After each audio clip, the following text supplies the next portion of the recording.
Coach Cameron Harris said he felt disrespected after the game. I'm just wondering if you've had a chance to talk to him about that. And then also, he had such a good start to the season with his production. What have you seen from him of late? I've talked to him briefly. Coach Hickson's talked to him.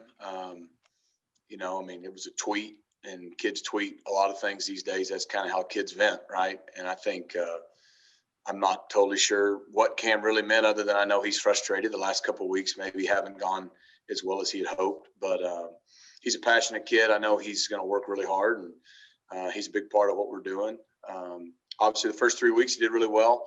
And I think it's probably a team effect in terms of, we could be better in a lot of areas over the last couple of weeks. But at the same time, those young running backs have been running well too. So you have to ask Cam really what he meant, to be honest with you. Coach, we're going to go to Gary Furman from Canesport. Gary. Hey, Rhett, how you doing? So Hey, Gary.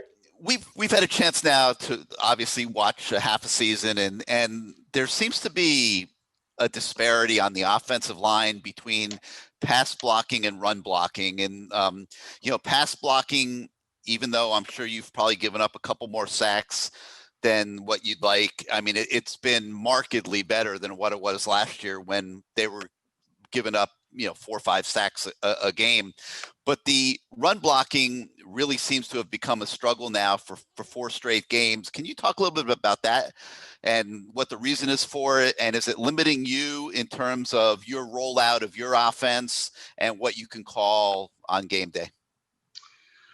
I do agree with you. I mean, I think we can be better in all aspects. And that's one of the things that an off week allows us to do, is go back as coaches and really look at the first 6 games and, try to see where we really need to improve, maybe what we need to work on, the guys that are struggling, what they're struggling at. So I think it comes at a really good time for us. I do think,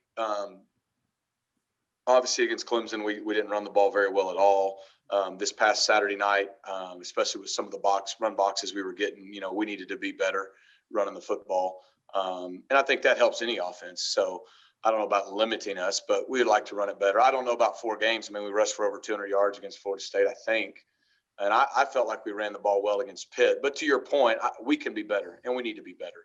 And I think that's what this week will allow us to do. I mean, I still think we're running the ball better than maybe the average, but we expect to run it better. We need to run it better.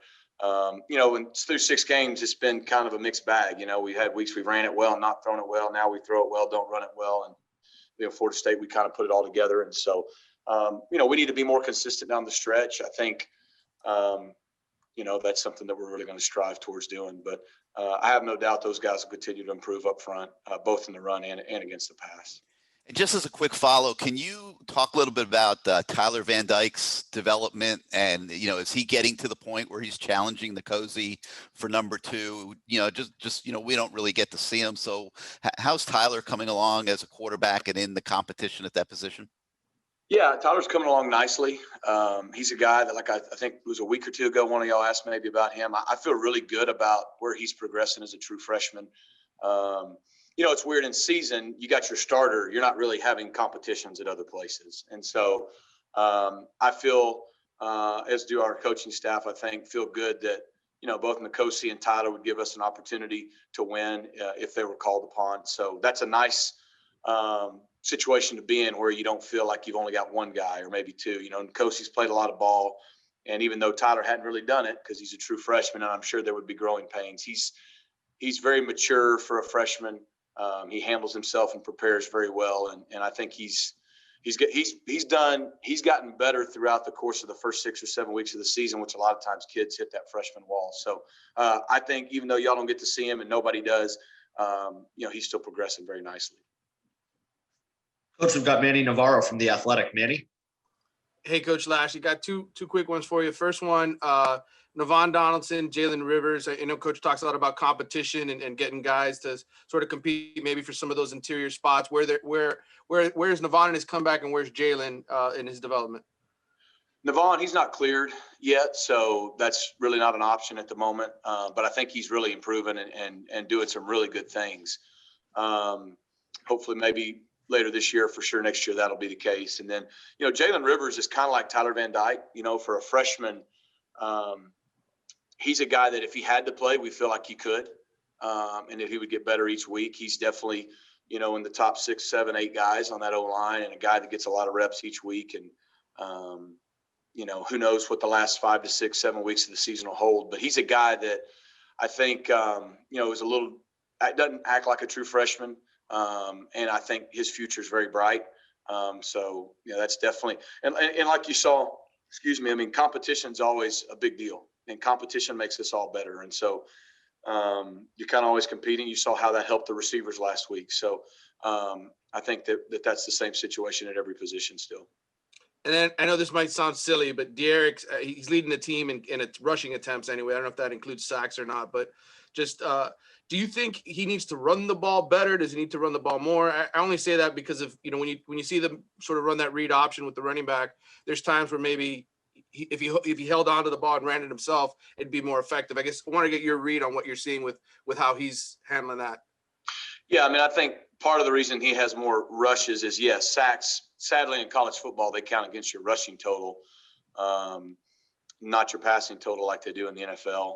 So that always hurts your run total and counts as an attempt. And then, with him, he's good for 2 to 4 times a game on a drop back pass to just, kind of take off and do something like he normally does. He did it a few times the other night. So it's not like we're calling more quarterback runs than we are regular runs. And I think he's running the ball fine. There's been a couple times he's been a little nicked up this year, not been 100%. And then a couple times he has. And, the zone read, to your point, is a unique situation because you kind of got to take what the defense gives you. And every defense we play is not stupid.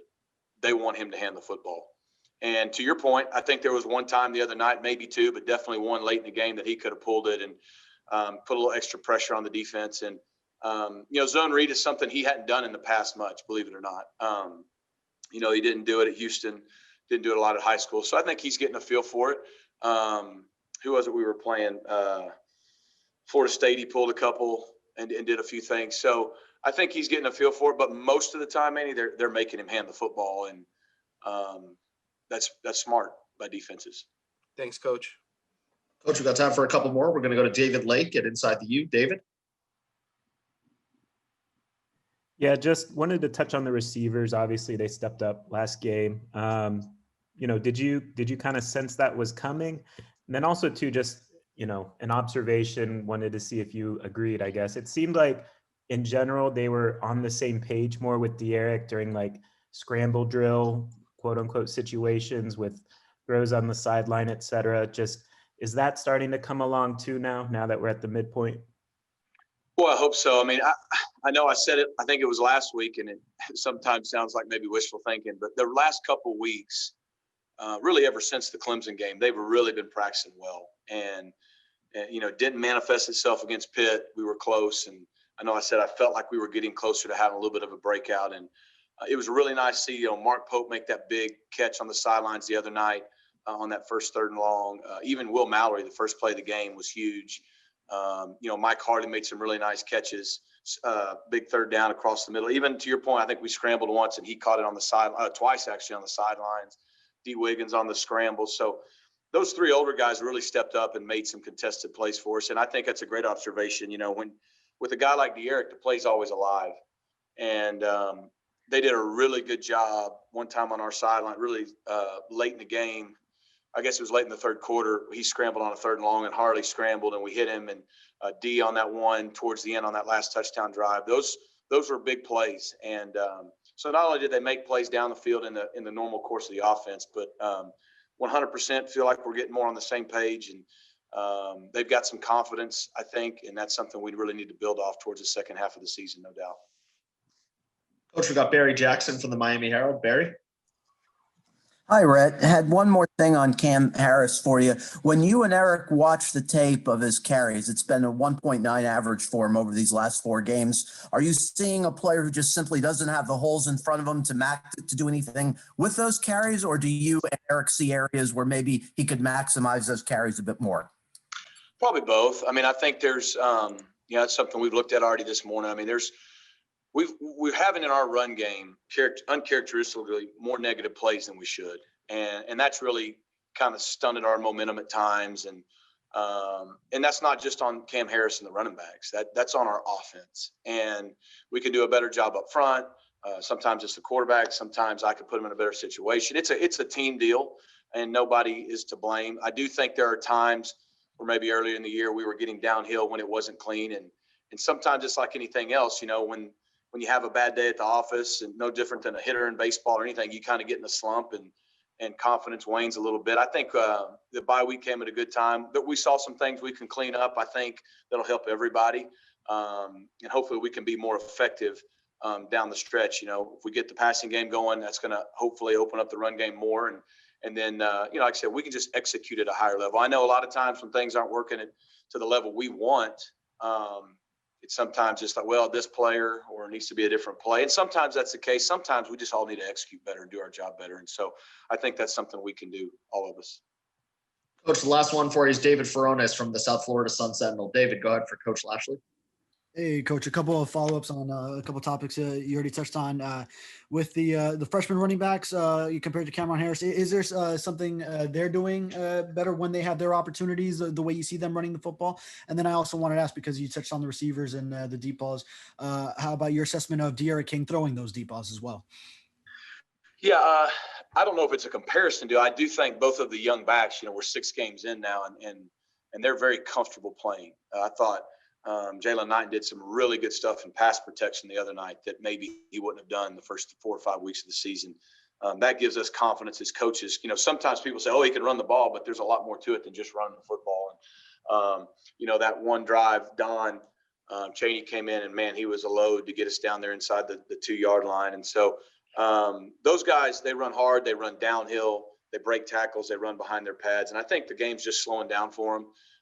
We kind of thought somewhere around 4 to 6 weeks into the season it would, and I think it is. And so that's encouraging for those guys moving forward. I think with regards to De'Ara, I do think, to David's question, I think we're a little bit more on the same page, which gives him more confidence to give those guys opportunities even when it's not maybe wide open. And two, I think, again, I think you saw it against Pitt. He did a nice job of giving them chances even when it wasn't there. He's throwing with confidence. I thought he threw the ball really well the last 2 games. There's still some areas we could improve on with some decisions, but in terms of throwing the football, I think the last 2 weeks he's really, from a completion percentage standpoint, obviously this week I think he was over 70%, and just giving those guys chances has made a big difference because they're making plays, or in a couple instances getting pass interference calls, and good things can happen when you can do that. Coach, thanks for spending a few minutes with us today, and we'll be talking to you soon. Thanks, guys. Appreciate y'all. Have a good week.